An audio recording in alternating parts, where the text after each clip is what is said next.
mau berbagi tentang pengalaman kita menjalani atau pengalaman kita dengan COVID-19. Ya. Oke, mulai dari Ibu. Oke. Saya Maria Darmaningsih. Saya dosen di Institut Kesenian Jakarta, dosen tari, dan saya salah satu pendiri Indonesian Dance Festival. Oke. Saya Sita Tia Sutami, saya penari profesional dan Independent Performing Arts Manager Manajer Kuno Kini. dan asisten manajer Kuno Kini. Nama saya Ratri Anindya Jati dan saya adalah independent producer dan juga arts manager. Halo, jadi kita sekarang bertiga udah akhirnya bisa kumpul kembali bersama di rumah. Terus ya kita masih fokus di penyembuhan, jadi masih harus istirahat dan anjuran dokter juga kita masih harus tinggal di rumah selama 7-14 hari ke depan tergantung situasi. Selama saya diisolasi, saya beruntung sekali mendapatkan kertas dan cat poster. Jadi saya belajar nyoret-nyoret sampai akhirnya lama-lama jadi lukisan. Nah, jadi itu self healing yang luar biasa. Jadi kemarin sih yang pertama kami lakukan itu di pagi hari berjemur, yang paling penting karena selama diisolasi kita nggak dapet matahari kan.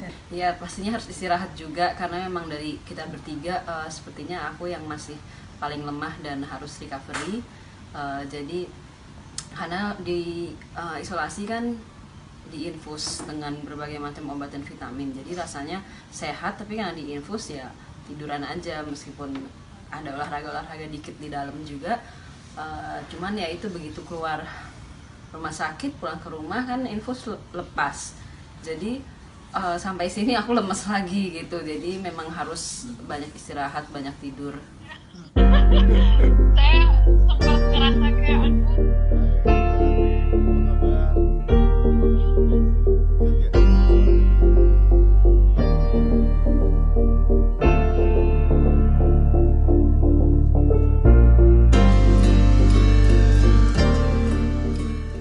Nah, saat dinyatakan Anda positif, reaksi Mbak sendiri gimana? Apa yang ada di benak Mbak kala itu?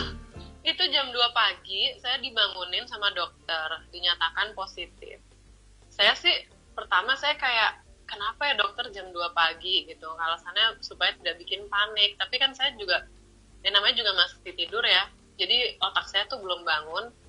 Terus saya kayak cuman nulis report gitu apa kejadiannya, saya kirim ke keluarga terdekat saya, terus saya tidur lagi karena saya ngantuk banget. Udah sih saya nggak khawatir karena saya tahu dari awal persentase penyembuhan itu 98,9% dan kita nggak usah khawatir. Jadi saya pas tahu ya udah nggak apa-apa, positif, yang penting saya tahu, daripada hari-hari sebelumnya tuh saya nanggung gitu loh, kayak jadi ini ada apa dengan badan saya atau gimana, karena saya nggak ngerasa sakit. Jadi pas dikasih tahu saya malah ya udah lega, saya kasih tahu keluarga, saya tidur lagi.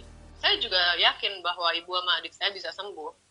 Jadi pas ketahuan itu yang bikin kita ibaratnya naik darah tinggi itu adalah karena kita kayak loh kok dengernya dari media, terus tiba-tiba sejam kemudian rumah kita udah dikerubungi wartawan, saya nggak bisa pulang. Itu yang bikin kayak marah dan deg-degan. Tapi waktu tahu ibu sama adik saya positif, saya juga ya nggak apa-apa gitu.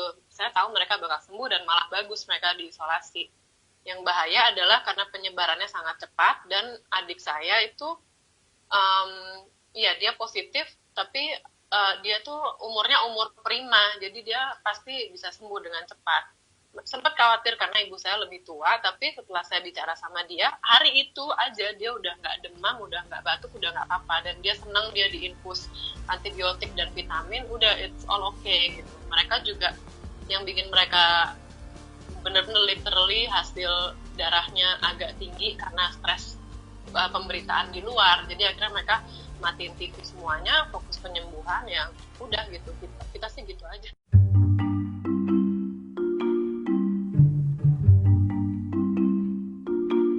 Kita tuh bertiga aktif banget. Jadi ya udah kita mau gimana lagi, olahraga aja sih, kayak stretching badan gitu. Katanya Sita sempat mau usaha entah kenapa pengen headstand di kasur, terus intercomnya Mbak Sita hati-hati ya infusnya gitu. Terus saya suka jingkrak-jangkrik juga di atas kasur kalau bosan sambil teleponan. Ntar intercomnya susternya bilang, Mbak Ratri jangan mundur-mundur lagi ya, ini ntar jatuh gitu lucu sih. Gimana cara ngakalinnya supaya nggak bosen, atau kan nggak bisa ketemu orang juga karena diisolasi kan, Mbak?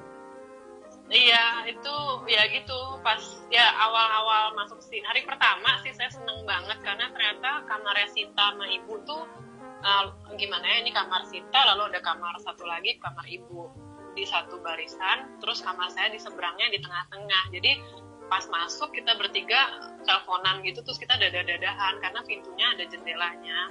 Itu seneng banget, Sita sampai nangis karena kan ya udah berapa hari kan dia di sini ya, dia stres juga. Terus ya udah, saya sih itu seneng ya karena at least kalau ada apa-apa Ibu sama Sita tuh dekat sama saya.